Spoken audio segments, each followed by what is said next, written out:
जिनको कुत्ता नहीं पहुंचता वो आजकल सोशल मीडिया पर आकर सबको गाली देते हैं, मुख्यमंत्री को भी गाली देते हैं। दहशतगर्दों का बी टीम है। छोड़ो यार, तुम फोकट प्रश्न मत पूछो। नहीं फोकट नहीं, ये तो मैं तो वहाँ होकर आया हूँ। क्या घंटा हो गया है? दोस्तों, अभी तीन मंत्रियों को मैंने वीडियो आपको दिखाया। उन मंत्रियों ने क्या क्या कहा आपने सुना।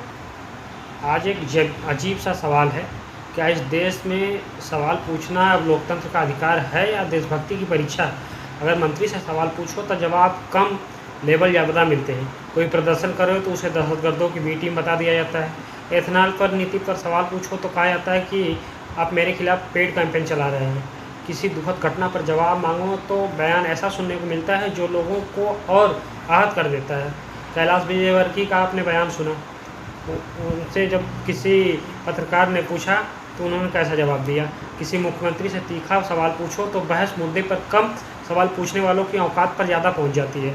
अब सवाल यह है कि अगर आप असहमत आवाज़ को देशद्रोही, हर असहमत आवाज़ को देशद्रोही एजेंडा, गैंग, बी टीम या पेड कैंपेन कहकर खारिज कर दिया जाएगा तो फिर लोकतंत्र में सवाल पूछेगा कौन? अगर सवाल पूछने वाला ही संदेह के घेरे में खड़ा कर दिया जाएगा तो जवाबदेही किससे मांगी जाएगी? एक और सवाल, अगर देश में सचमुच इतने एंटी नेशनल लोग हैं तो वे आए कहाँ से?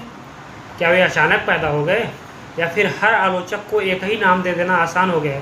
आखिर 12 साल से ज़्यादा समय से ही केंद्र में एक ही सरकार है और कई राज्यों में उसी दल की सरकारें हैं। तो फिर यह सवाल उठाना भी स्वाभाविक है कि क्या हर असहमति को राष्ट्र विरोधी कह देना लोकतंत्र को मजबूत करता है या बहस को कमज़ोर करता है?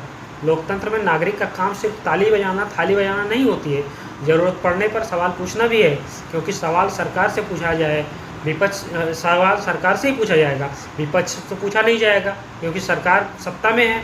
या किसी सत्ता से सवाल लोकतंत्र की ताकत की कमजोरी है या सवाल लोकतंत्र की मजबूती? आखिर सवाल पूछना गुनाह कब से हो गया? अब अपनी राय कमेंट बॉक्स में ज़रूर दें।